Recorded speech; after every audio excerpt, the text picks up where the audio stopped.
Bom, boa noite, pessoal. Eu sou o Dr. Fábio Rocha Lima, médico patologista, diretor técnico aqui do Artemis Laboratório. E hoje nós temos uma live muito especial aqui sobre a saúde do nosso fígado, né? Vamos falar um pouquinho sobre esse órgão tão importante do nosso corpo, né? E hoje nós convidamos aqui a doutora Simone Braga, médica gastroenterologista e hepatologista, e vai bater esse papo aqui com a gente. Simone, por favor, se apresenta aí pro pessoal que já está entrando aí na nossa live, por favor. Oi, pessoal, meu nome é Simone Braga, eu sou daqui de Dourados mesmo, me formei na Universidade Federal do Paraná, fiz minha residência médica em Curitiba e também no Rio de Janeiro. Sou hepatologista, sou gastroenterologista na Gastroclínica em Dourados, tenho meu consultório aqui, voltei para casa e é isso, amo aparelho digestivo, fígado, é a minha paixão. Legal. Ô, Simone, antes da gente entrar na live propriamente dita, né, o termo hepatologista é um termo não muito conhecido, né? Então fala um pouquinho dessa especialidade, ou dessa subespecialidade, né, dentro da gastroenterologia. O que é o médico hepatologista, o que ele faz, né, como é um pouquinho essa formação dele, por favor. Isso.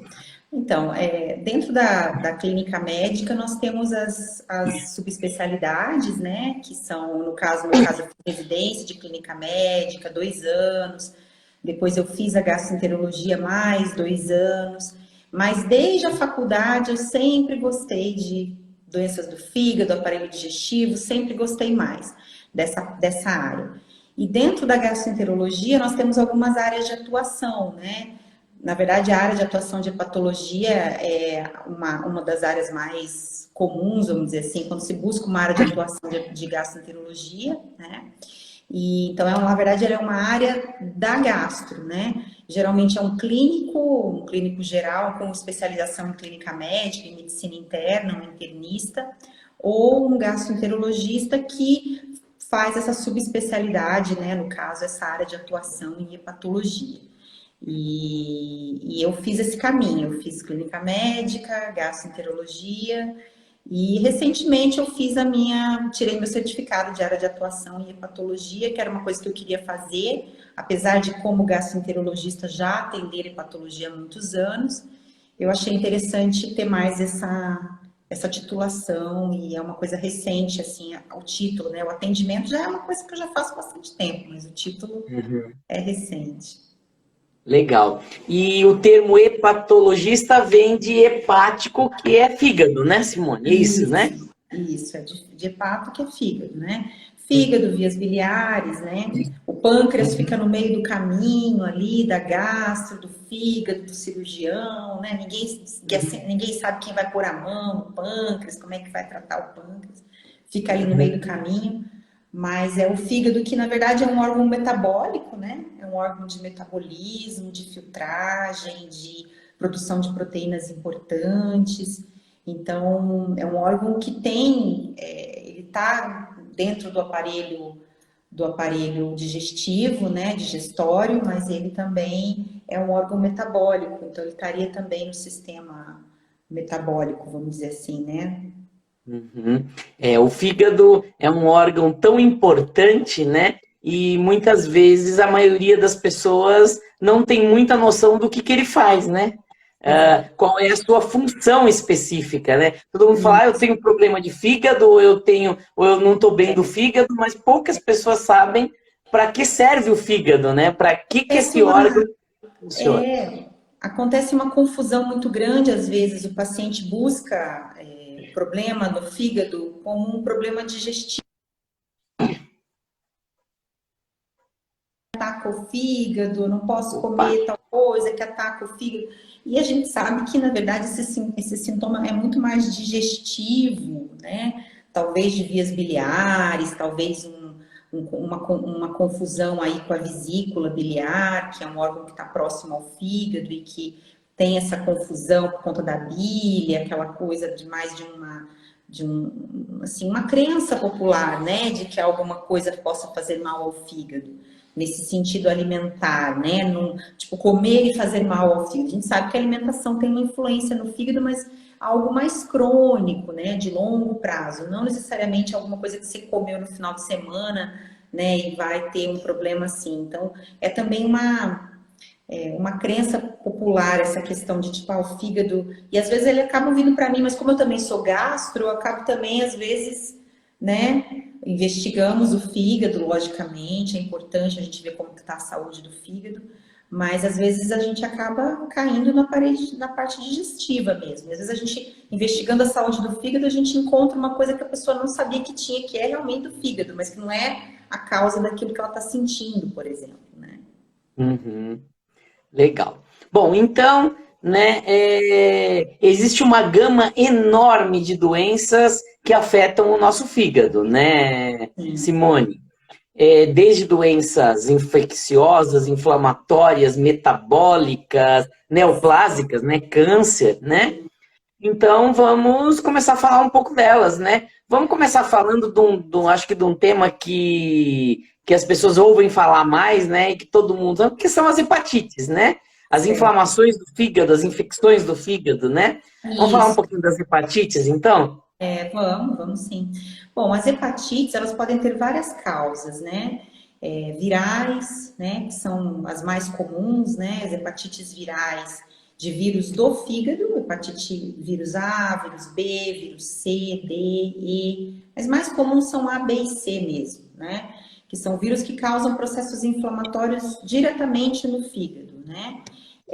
São doenças atualmente no Brasil muito prevalentes, aparecem muito no Brasil. A gente tem muitas pessoas com portadoras que nem sabem que tem hepatite B e C, né? Porque vamos então falar mais da B e da C, né? Dentre as três mais comuns. Porque A é uma hepatite benigna, entre aspas, né? Aguda, que normalmente não deixa sequelas no fígado, muito comum na infância. Hoje nós já temos até vacina, né, para hepatite A, que não tínhamos há um tempo atrás. Então, é uma hepatite que ela pode ser grave, ela pode ser fulminante em alguns grupos de pessoas, mas ela costuma ser mais benigna. E a hepatite B e C, que sim são crônicas. Inclusive, a hepatite B pode causar o câncer de fígado sem a pessoa ter sintoma nenhum, sem cirrose, sem nada. Simplesmente a pessoa ser portadora do vírus, não saber e muitas vezes descobrir um câncer de fígado, né? E na ocasião de descobrir o câncer, descobre que na verdade também já tem a hepatite B ou C há muito tempo. Então, é mais comum até na B do que na C. Mas são hepatites A B, no caso, a gente consegue prevenir com vacina, mas a C não, né?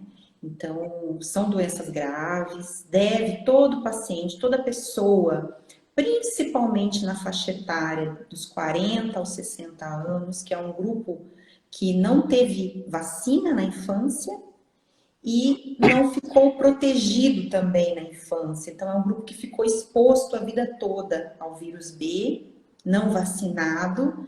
Então, é um grupo de pessoas que que devem fazer um teste para hepatite B e C em qualquer lugar, a qualquer momento, que se nunca fizeram, que o façam, né? Então, uma recomendação para quem está assistindo, que se nunca fez um exame, você, principalmente nessa faixa etária, é um grupo que a Sociedade Brasileira de Hepatologia se preocupa, que essa faixa etária, esse grupo, é um grupo que muitas vezes não é vacinado e também nunca teve contato. Então, pode ser portador, sim, do vírus B ou do vírus C, então deve fazer um teste. A hepatite C também, além de muito grave, é crônica e está associada à incidência de diabetes.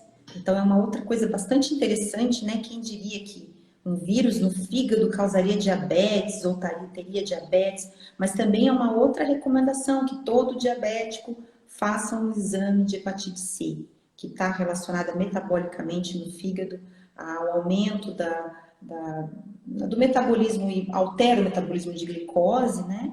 E acaba acontecendo o diabetes associado ao vírus da hepatite C. Então, também é outra coisa interessante.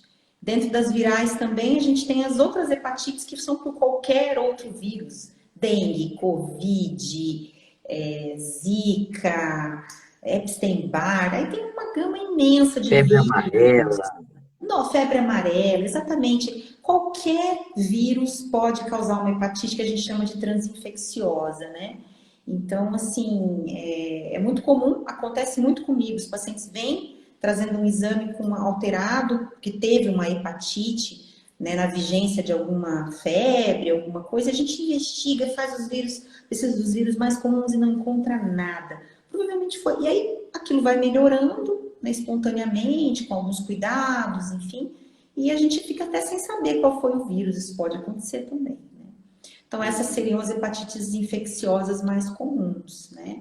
Falando nas hepatites infecciosas e já respondendo uma pergunta que uma pessoa fez aqui, que eu já vou falar, né?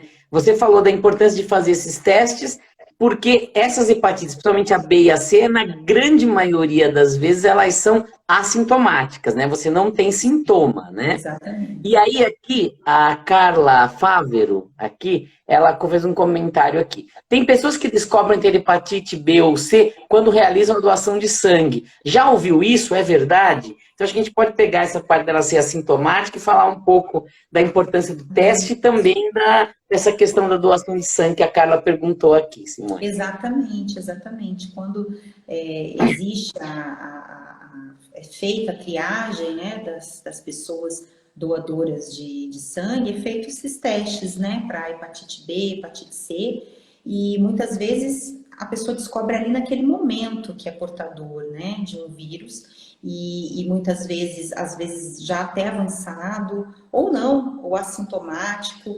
Então, é bem interessante isso também, que eu recebo esse tipo de paciente que foi lá fazer uma doação de sangue, vem com aquele papelzinho dizendo ali que foi positivo, encaminhamento do próprio banco de sangue para um médico especialista, né? E aí a gente avalia, vê se tem indicação de tratamento. É bem importante dizer que o tratamento da hepatite B e hepatite C atualmente é totalmente custeado pelo SUS. Inclusive, na hepatite C, a gente tem mais de 90% de chance de cura, de eliminação total e sustentada do vírus, com as medicações atuais. Já foi um tabu a pessoa ter hepatite C, a pessoa não ter cura e conviver com essa ideia de que hepatite C não tem cura. Hoje em dia, a gente alcança mais de 90% de cura com um medicamento gratuito, um tratamento rápido, por comprimidos pela boca, uma vez ao dia, 2 vezes ao dia no máximo.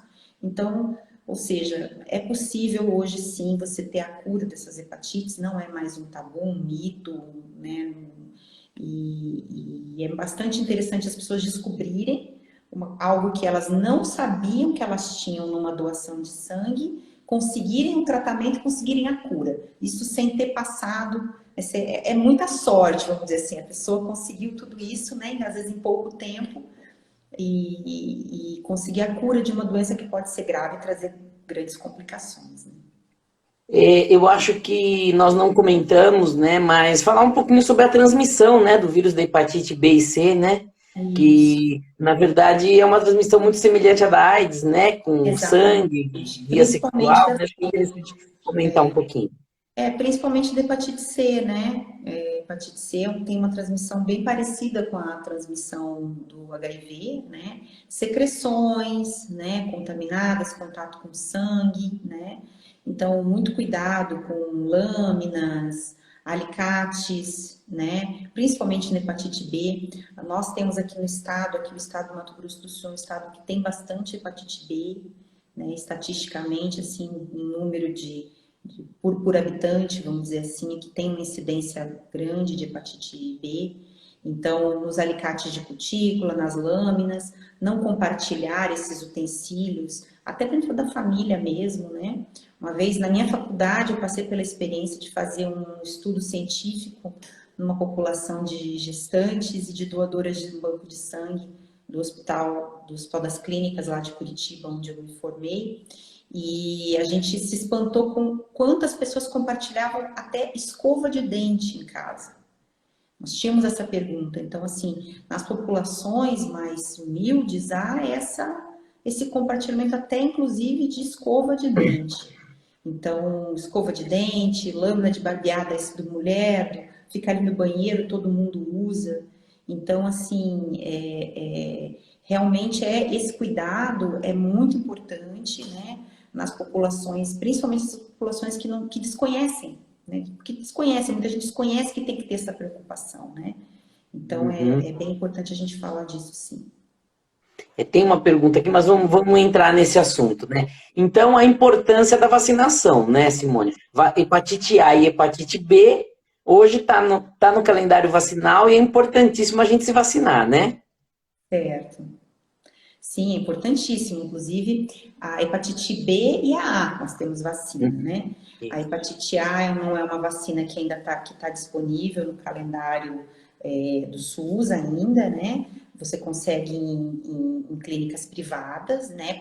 Ou para grupos especiais no SUS você consegue também, mas aí seria para alguns grupos especiais você faz uma solicitação e é possível também ser vacinado por hepatite A. Já a hepatite B, sim, realmente é fundamental a vacinação, principalmente pode ser feito no SUS, pode ser feito em clínicas privadas, são 3 doses, né? A dose inicial, 30 dias e depois de 6 meses, né? E ela tem uma eficácia boa, mas muitas vezes é necessário, às vezes, fazer reforços, né? Foi o que tem uma das perguntas, né? É isso que eu ia falar. Se não fez a soroconversão, se não desenvolveu os anticorpos, existe até já a recomendação de se fazer a vacina com dose dobrada, né? Tem também um protocolo que é feito com um tempo mais curto também, com uma quarta dose também, né? Então tem vários protocolos, isso muda bastante. Eu não vou falar agora, porque eu não sei se mudou alguma coisa recente, mas no paciente que tem doença hepática, a gente já geralmente solicita a dose dobrada, inclusive, porque realmente a chance de soroconversão é um pouquinho menor. Mas, geralmente, 3 doses são suficientes. E todo mundo deve tomar. E checar também se tem os anticorpos, né? Fazer um exame com o seu clínico geral, ou seu especialista, pedir um exame para ver como que estão os anticorpos para hepatite B. Será que está tudo ok? Será que o nome desse exame é anti-HBS? É um exame fácil de fazer, não precisa de jejum, só chegar no laboratório e colher. E é possível descobrir se você está protegido com os anticorpos na dose adequada para hepatite B. Legal. Quem fez essa pergunta foi a Mari Moraes aqui, tá? Bom, deixa eu só até dar uma dica aí para o pessoal, né? Tem gente entrando agora. Quem está entrando agora ou quem tiver que sair, essa live está sendo gravada. Essa live vai estar disponível hoje ainda aqui no Instagram, no IGTV, a partir de amanhã no nosso canal do YouTube, né, do Artemis Laboratório. Então, a partir de amanhã ela vai estar lá toda gravadinha e disponível lá no nosso canal, tá? E quem tiver dúvida, vai fazendo pergunta aqui, porque são essas perguntas que vão engrandecendo aqui a nossa discussão, né? Aí eu falo assim, hoje a gente conversando, né, sobre a hepatite C, tendo tratamento, cura, né? Eu vejo como eu tô ficando velho, né? Porque eu lembro, quando eu estava no 3º ano da faculdade, a gente falava em hepatite não A, não B, né? Depois veio a C, que matava um monte de gente, causava câncer de fígado para todo lado, dava interferon para o paciente, né, era uma confusão, e hoje praticamente você cura esses pacientes, né?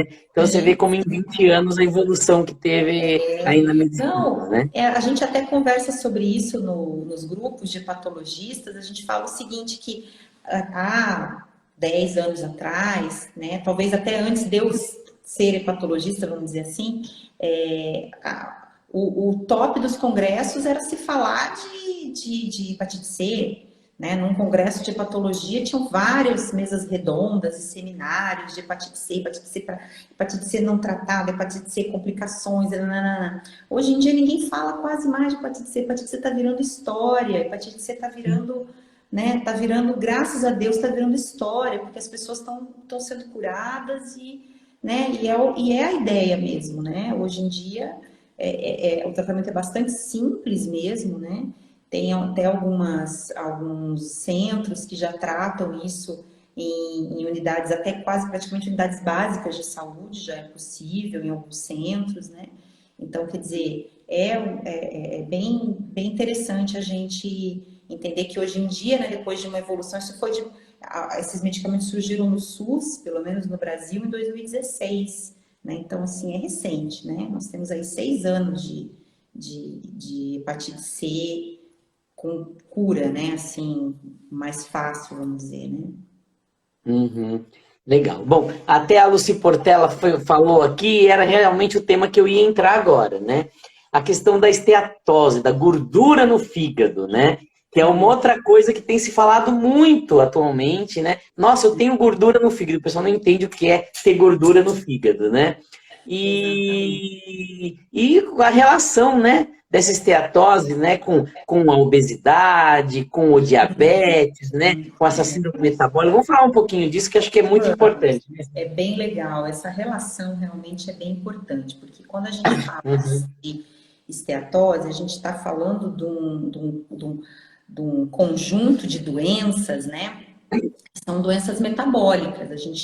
O que que faz a esteatose, né? Vamos falar então da gordura, da doença gordurosa no fígado não alcoólico, porque existe a esteatose por álcool, né? Por bebida alcoólica. Mas nós estamos agora falando da esteatose por gordura no fígado, que é aquela gordura no fígado do diabético, do obeso, enfim. Então, quando que a gente associa isso, né? Na pessoa com obesidade, geralmente acontece quando há um excesso de glicose, a grosso modo, né? Um excesso de glicose no sangue, aquilo é levado ao fígado e é transformado em gordura na célula.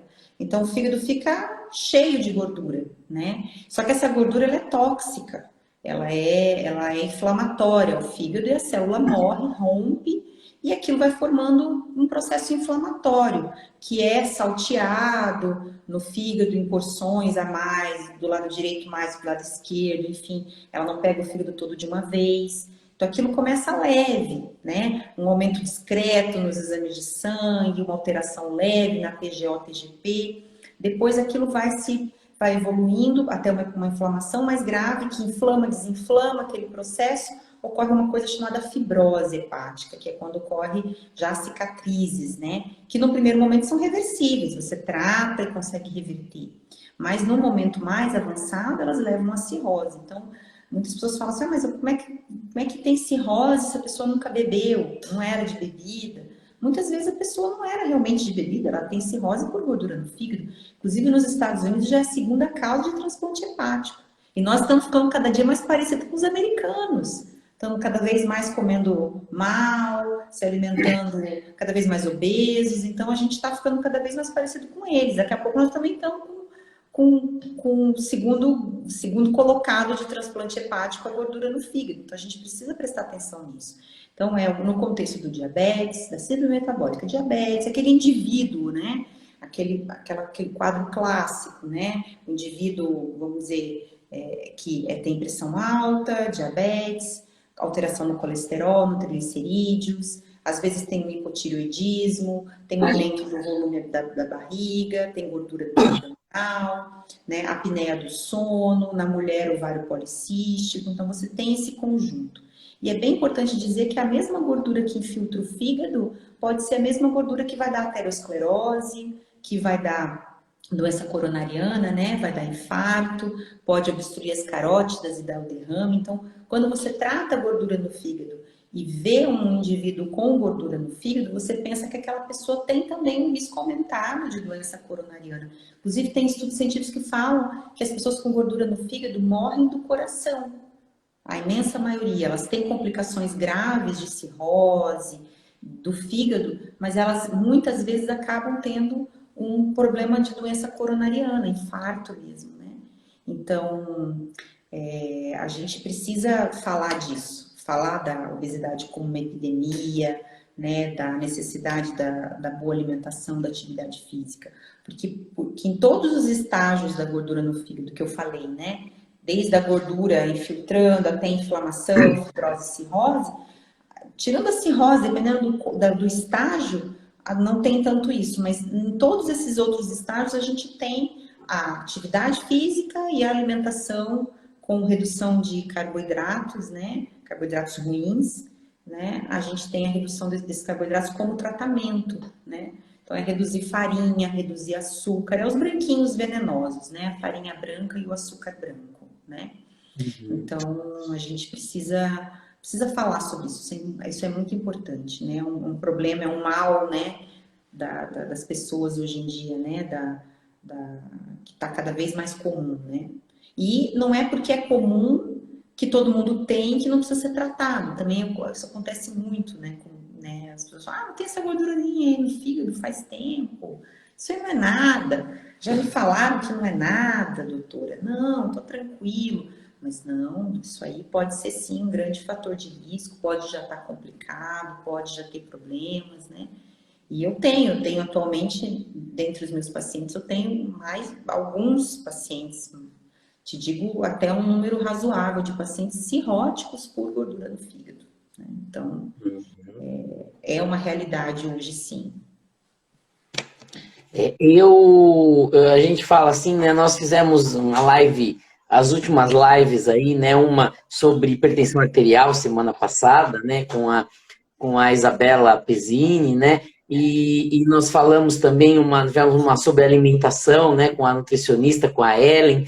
E a gente sempre, né? Volta no assunto, né? De atividade física, de alimentação saudável, né? De perda de peso, né? E aí você roda e volta para volta sempre nisso. Até mesmo quando a gente fala em câncer também, várias lives que a gente fez sobre câncer, né? Então a gente vê que se você tiver que escolher, né, alguma dica para a pessoa se alimente bem, faça atividade física, perca peso e não fume, né? Que você melhora muito a tua vida, né? Já resolve 90% dos problemas. Dos problemas, né? Mas assim, você vê que a gente volta nisso, né? Então, nós falamos aí, né, das hepatites, né, que podem levar a cirrose, falamos da gordura no fígado que pode levar a cirrose, e acho que é interessante falar um pouquinho do álcool, né, até para a gente falar da cirrose mesmo, né, como que o álcool, né, o álcool afeta o fígado, o que que o álcool causa no fígado, né, o que a gente fala tanto do álcool com cirrose, né? Sim, sim. Eu não vou entrar no mecanismo fisiopatológico, isso não interessa a nossa, né? Mas, assim, o álcool realmente ele é danoso ao fígado. E as pessoas entendem que o consumo social, usam muito esse termo, né? Eu até sou meio chata na consulta, porque as pessoas falam, não, eu bebo socialmente. O que é socialmente? Porque algumas pessoas socialmente é sair do trabalho e passar no bar, ou chegar do trabalho e tomar meia garrafa de uísque, tomar 3 cervejas. O que é o seu social? Então, isso não existe. O beber social é tranquilo, não dá cirrose. Não. É preciso entender a quantidade de gramas aproximadas de álcool por dia. Em torno de 20 gramas para o homem, 30 gramas para o homem e 20 gramas para a mulher. Isso dá uma lata de cerveja, no máximo, por dia. Seria, assim, um limite, né? Então, quer dizer, não é uma quantidade exagerada, é lógico que a maior incidência é com quantidades maiores, isso sem dúvida, né? Não há dúvida que a pessoa tomar uma latinha de cerveja por dia, a pessoa tomar uma garrafa de cachaça por dia é bem diferente, lógico que sim, né? Mas a gente sabe que às vezes um consumo, às vezes até considerado leve, socialmente leve, já que estamos falando socialmente, pode já ser danoso. Inclusive, no período a partir de 10 anos, você já pode ter. Então, a pessoa 10 anos consumindo uma latinha de cerveja todos os dias, já poderia ser suficiente para causar lesão hepática, né? Talvez não a cirrose, né? Apesar de que a cirrose também, tem outras coisas envolvidas, a alimentação, a obesidade, né, que fazem com que aumente, né, a chance daquele fígado desenvolver cirrose com a mesma quantidade de álcool. Por isso que às vezes a gente fala que fulano bebeu a vida toda, não teve cirrose, e fulano bebeu por um período menor e está com cirrose. Então, porque tem sim outros fatores, não é só o álcool. Mas a gente tem que lembrar que o álcool é o principal no nosso meio atualmente, né?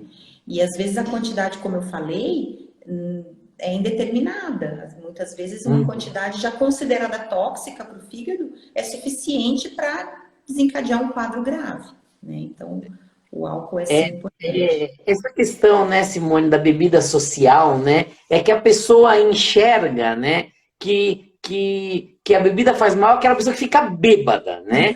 Aquela pessoa que está bêbada, né? Aquela pessoa que sai dirigindo bêbada, que chega em casa e causa problema, que dá show, né? Porque bebeu demais. O alcoolista, né? Então a pessoa não enxerga, né, que a pessoa que bebe bastante, mas não tem esse tipo de problema social que a gente fala, né, que vai ter problema com bebida, né? Exatamente. Mas eu nunca trouxe problema para minha família, isso não é um problema para mim. Muitas vezes não é mesmo, né? Não é mesmo. Mas e eu sou até meio chata na consulta, porque eu pergunto e as pessoas ficam rindo e começam a ficar meio constrangidas. Mas não, doutor, não, eu não sou alcoólatra, não. Sim, eu sei que, não estou dizendo que você é, só quero que você me diga quanto que você bebe. E às vezes eles falam, não sei. Eu falo, sabe. Porque você passa no mercado para comprar e você sabe quanto que você compra para você. Você paga a conta do bar e você sabe o quanto que você bebeu naquela mesa com seus amigos, com não sei quantas pessoas. Aí eles ficam e respondem, sim, 8 latas, são 5 garrafas para mim, mais ou menos, né? Então, a pessoa às vezes dá aquela disfarçada, eu estou muito acostumada, isso é meu dia a dia, perguntar quanto que a pessoa bebe, a pessoa dá aquela sambada ali, não sabe o que vai responder. Porque realmente é bem isso que você falou, a pessoa acha que ela tem que ser realmente um etilista, uma pessoa com um problema psiquiátrico relacionado a um dependente químico para ser alguém que vai desenvolver cirrose. Não é, né? Não é bem assim. Ó, algumas perguntas interessantes aqui. O Pablo perguntando, o que é menos pior? Beber muito alguns dias ou beber um pouco todo dia? Olha, eu vou dizer o que está na ciência, né? Sim. O bebedor diário normalmente costuma ter mais efeito, né, danoso ao fígado do que o consumo eventual. Isso estatisticamente.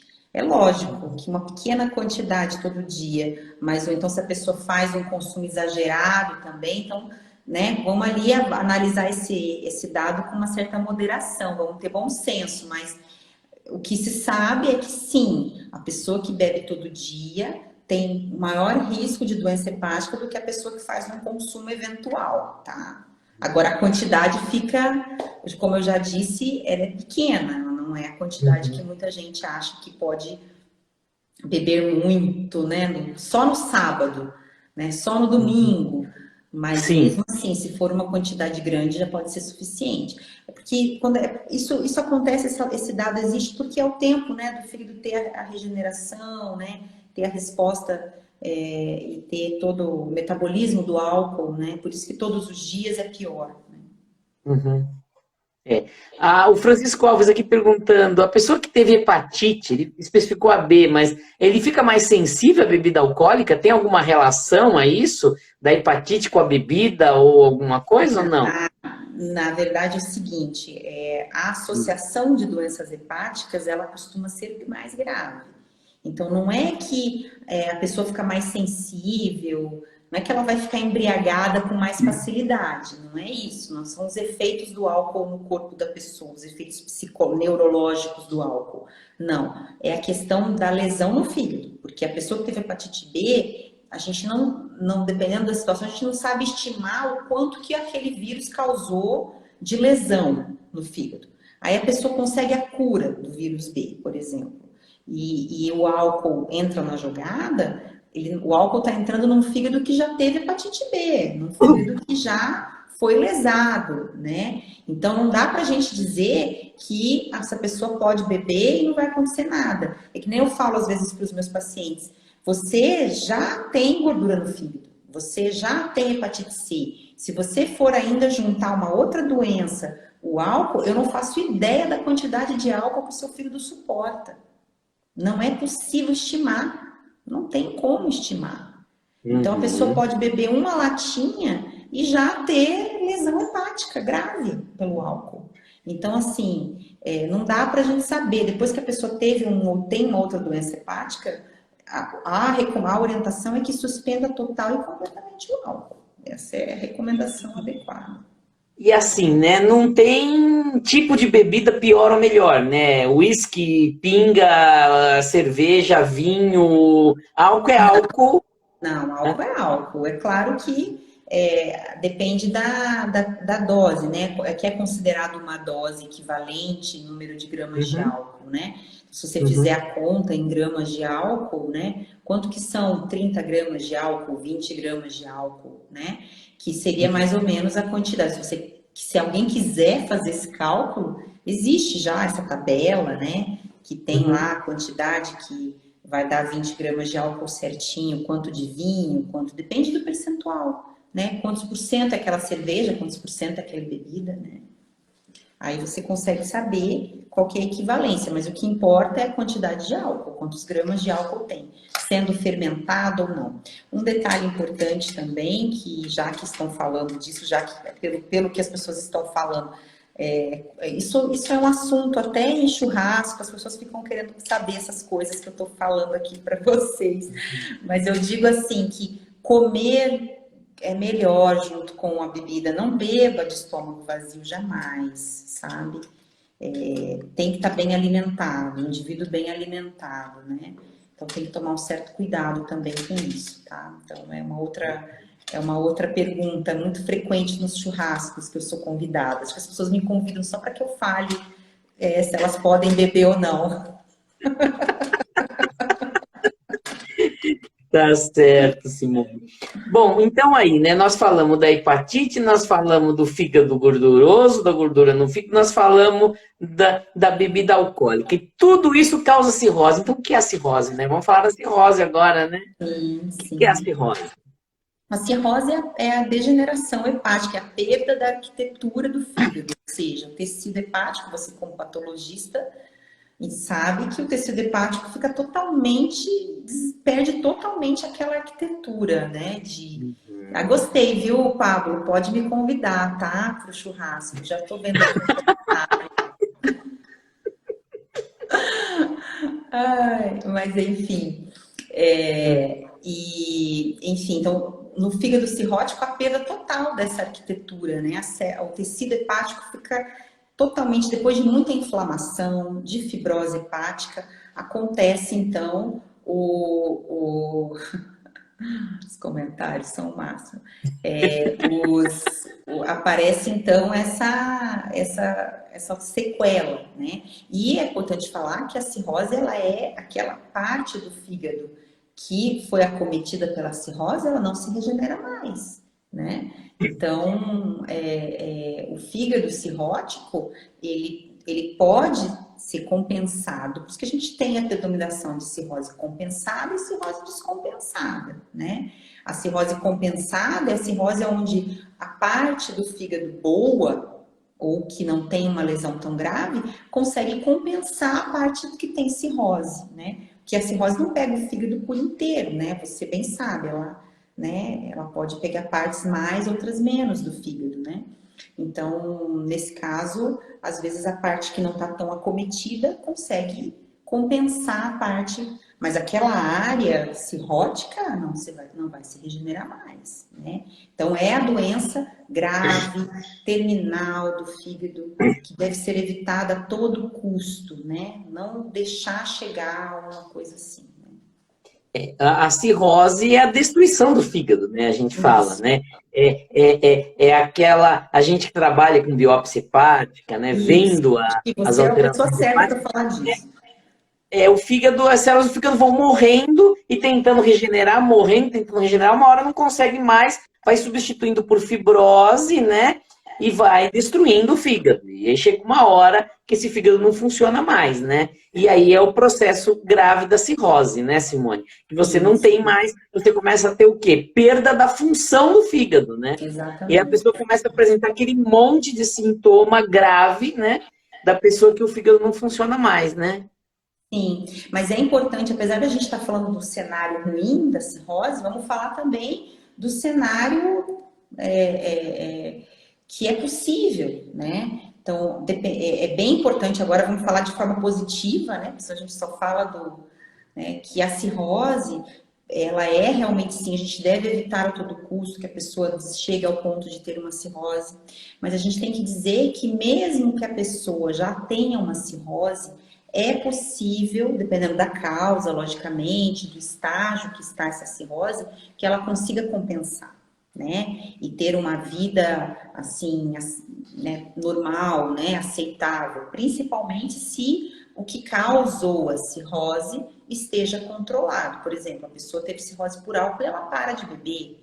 Ou a pessoa tem a cirrose pela hepatite C e ela consegue eliminar o vírus, né? Então, nesses casos, a gente consegue uma estabilização da lesão no fígado, para de ocorrer a inflamação e começa a ter a regeneração, né? Que é lento, né? Muitos pacientes às vezes ficam desanimados, porque passa mês, 2 meses ali, melhora muito pouco. No começo tem uma melhora muito boa dos exames, o estado geral do paciente melhora, ele se sente bem, mas depois entra num período assim em que a melhora é lenta. E eu falo, vamos ter paciência, aos pouquinhos a gente vai estudando, vai conversando, vai repondo as vitaminas que precisa, vai cuidando da alimentação com um bom cuidado nutricional, vai cuidando do psicológico com um bom psicólogo.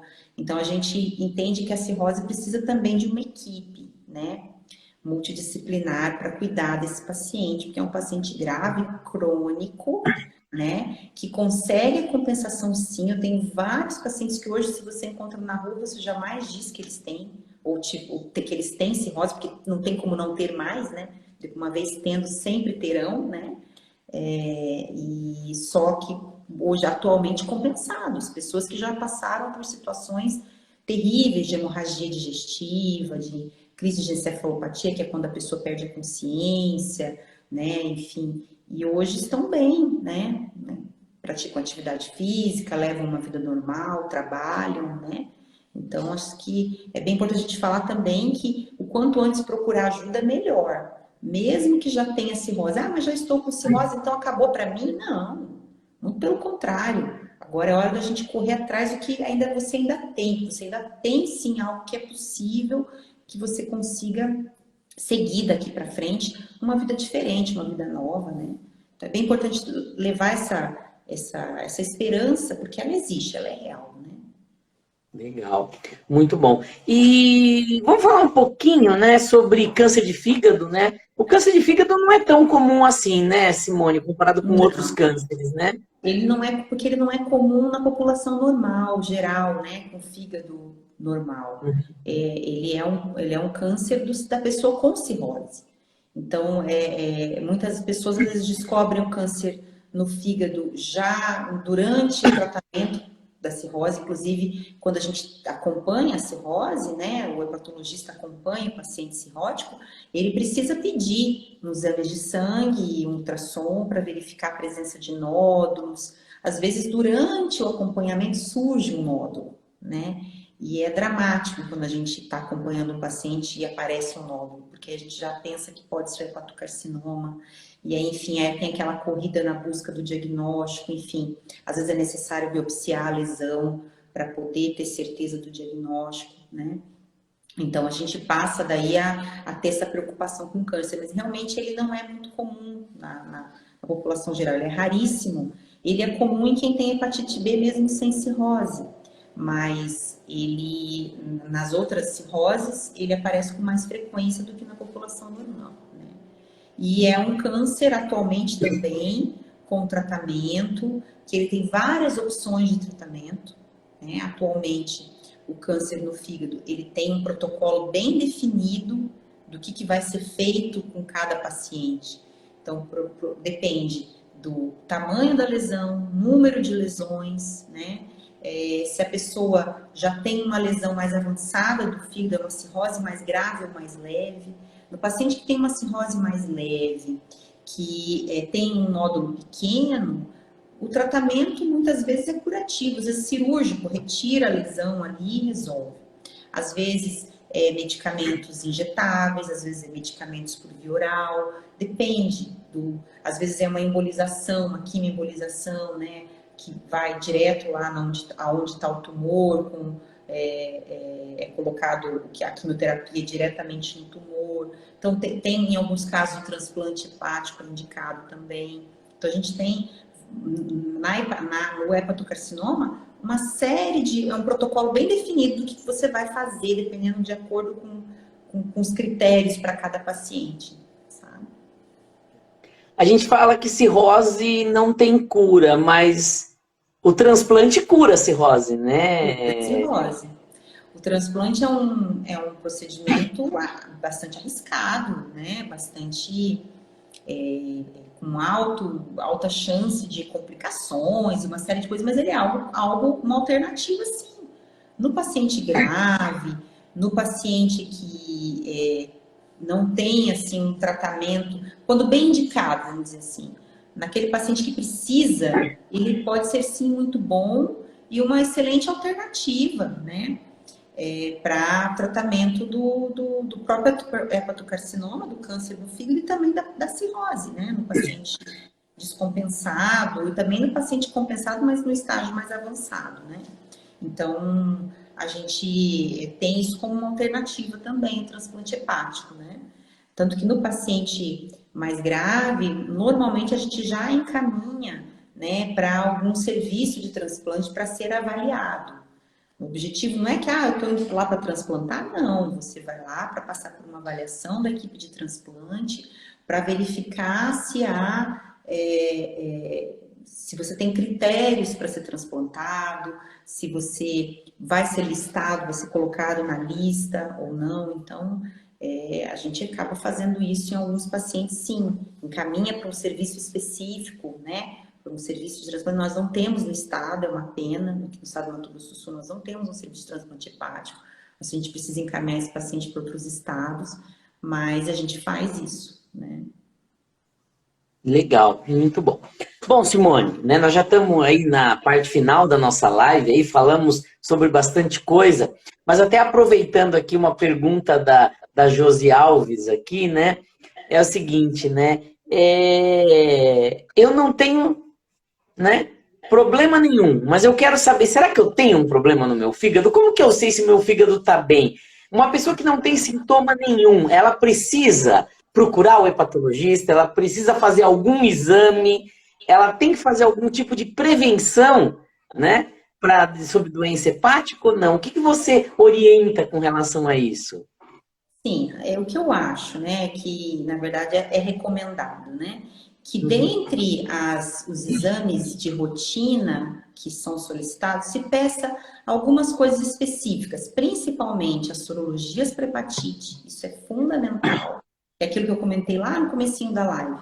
Todo indivíduo, né? Principalmente todo indivíduo, mas principalmente indivíduo entre 40 e 60 anos, deve ter sorologia para hepatite B e C, deve solicitar essa sorologia. Então, isso é bem importante para saber se a pessoa não é portadora. E também ver a situação vacinal, para que a pessoa seja vacinada, né, e possa prevenir uma hepatite B.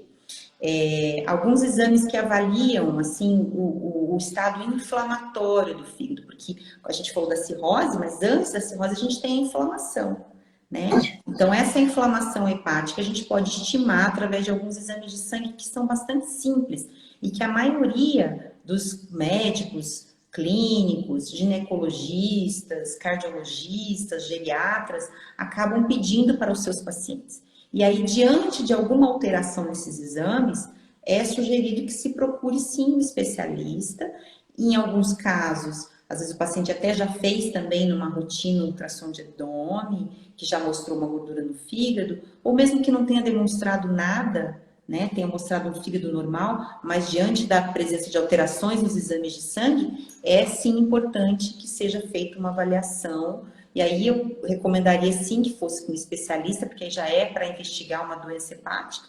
Mas eu acho que nesse primeiro contato, eu acho que isso é possível de ser feito com o seu médico de confiança, com o seu clínico, né? Como é que está meu fígado? Né? Perguntar para o seu ginecologista, no caso da mulher, que geralmente acaba o ginecologista do clínico da mulher, né? Porque a mulher vai lá todos os anos, pede vários exames. Pedir ao seu ginecologista, ao seu cardiologista, tem como colocar, pedir algum exame para ver como é que está meu fígado? E diante da suspeita, né? Procurar, sim, aí, obviamente, um especialista. Ou se já tiver a suspeita, por exemplo, eu tenho gordura no fígado há 10 anos, será que eu tenho alguma. Aí sim, esse já é um paciente, já pode, né, vamos dizer, ir direto ao especialista, né? Mas é importante que essa triagem seja feita com uma rotina, né? Com uma rotina dentro dos seus exames de rotina anuais ou semestrais, né? O paciente diabético tem uma frequência maior, né, de chance de ter fibrose hepática, cirrose hepática, né, gordura no fígado, então esse paciente precisa também desse tipo de exame. né? Então, eu acho interessante. O que faz uso de medicamentos, o crônico de medicamentos, né?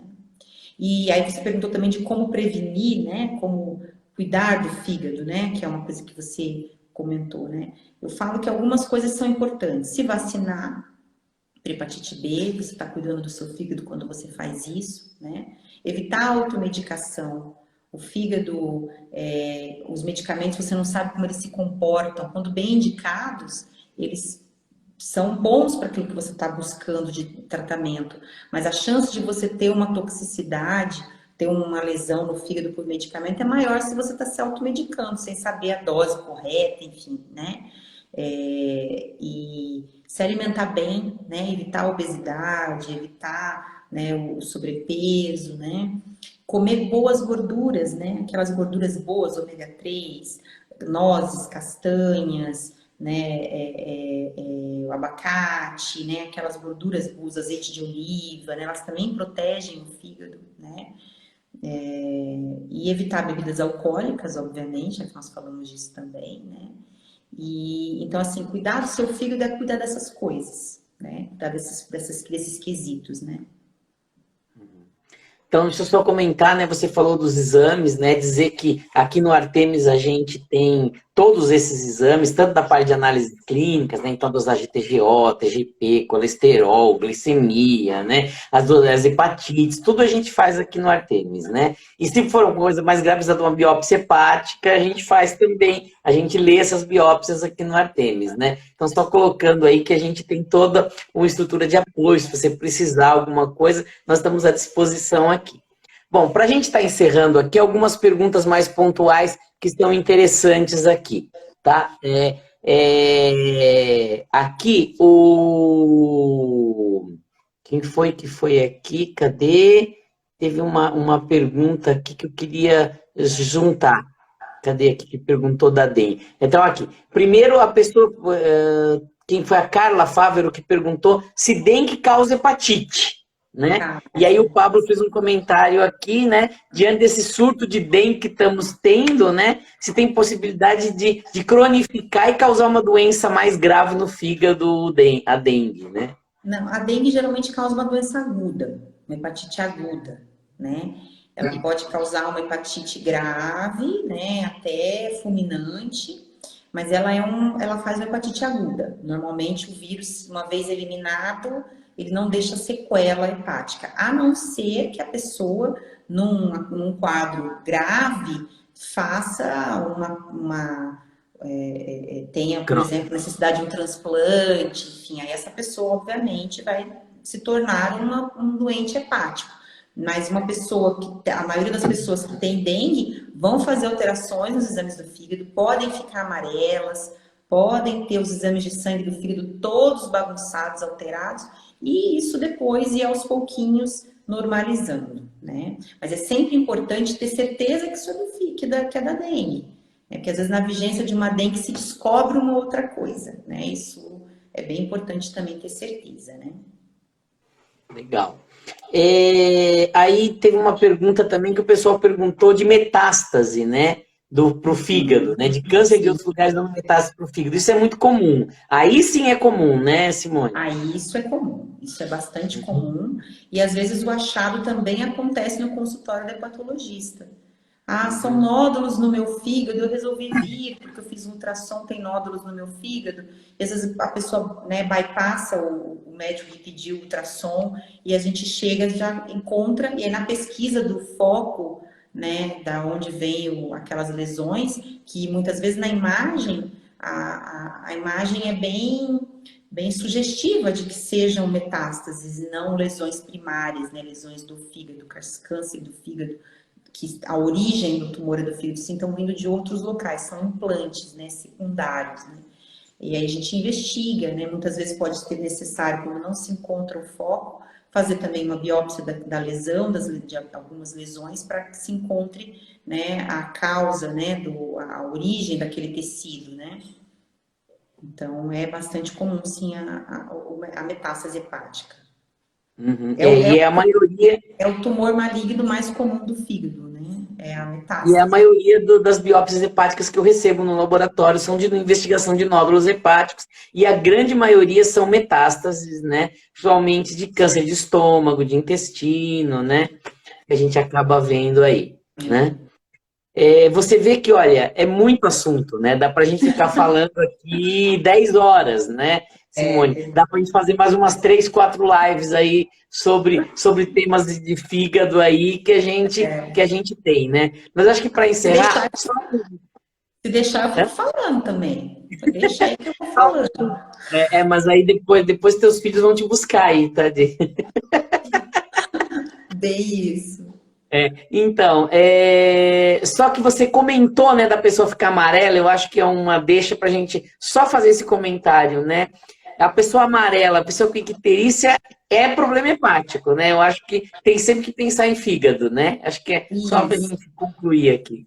O amarelão é pelo menos a hipótese, porque tem outras causas né, que podem confundir, mas Uhum, o paciente com amarelão fica de olho que tem algo no fígado, né? uhum, Ou se não tiver, tem algo errado, que normal não é uma pessoa ficar, né, amarelada, isso não é normal, né? Então tem que se uhum. buscar sim uma causa para isso. Legal, muito bom. Bom, pessoal, olha, eu queria agradecer demais, tem bastante gente aqui participando, né? Dizer que foi uma live muito gostosa, falamos sobre muito assunto, deu para falar de muito tema, né? Em 1 hora e pouquinho aqui. Simone, então vamos encerrando aqui, né? Já estão te falando do churrasco aqui, né? E então, assim, o pessoal que aí assistiu, às vezes quer te procurar, fala onde que você atua aí, aonde que você está, quiser passar um telefone de contato, endereço, de onde você está, né? Por favor. Hã? Sim, eu atuo na gastroclínica em Dourados, né? Faço atendimentos presenciais e online. Tô no Instagram aqui, quem quiser saber mais sobre o fígado pode seguir o meu perfil. No meu perfil tem o link para agendamento de consultas, endereço, telefone da clínica, por direct. Se alguém tiver mais alguma dúvida, alguma pergunta que não foi respondida na live, quiser, né, que eu responda, pode ficar à vontade, o que tiver ao meu alcance. Teria o maior prazer em responder a todos. Me sigam também, né, aqui no Instagram. E foi muito legal também, adorei a live. E lá você trabalha com a parte clínica de gastroenterologia, faz endoscopia, né? Faz Isso, bastante coisa lá na clínica, né? Não tá. só a parte do fígado, né, Simone? Fazemos sim, sou gastroenterologista, né? E endoscopista também. Eu não falei de endoscopia, não surgiu o assunto, mas é também uma especialidade que eu possuo também. E Uhum. também faço exames também na clínica nessa área. Legal, muito bom. Então, pessoal, olha, queria agradecer mesmo a presença de todos aí, dizer que semana que vem vamos ter uma live muito legal, tá? Nós vamos falar sobre alopécia, né? O que é alopécia, né? Teve muito uma discussão aí recente na festa do Oscar, né? Que o Will Smith lá deu um supapo no outro ator lá, porque ele tirou sarro da esposa dele que estava careca, né? Com aquele problema de perda de cabelo. Nós vamos falar um pouco sobre a alopecia. Quem vai estar com a gente é o Nélio Caetano, a Cristiane Caetano, que são lá do IDEP, né? Colegas que trabalham muito com essa parte de transplante de cabelo, de doenças do cabelo. A gente tem uma parceria muito legal do Artemis lá com o IDEP, né? Então, semana que vem, não percam essa live, vai ser uma live muito legal, né, para a gente falar um pouco aí das doenças que afetam o cabelo e pode deixar a gente careca, né, que é uma coisa que ninguém gosta muito na ideia, né. Então, vai ser uma live muito interessante, então não percam essa live semana que vem, quinta-feira, 19 horas, aqui no Instagram do Artemis, tá? Tá Então, ótimo. Simone, obrigado mais uma vez, tá? Obrigada, gente. Um abraço para vocês.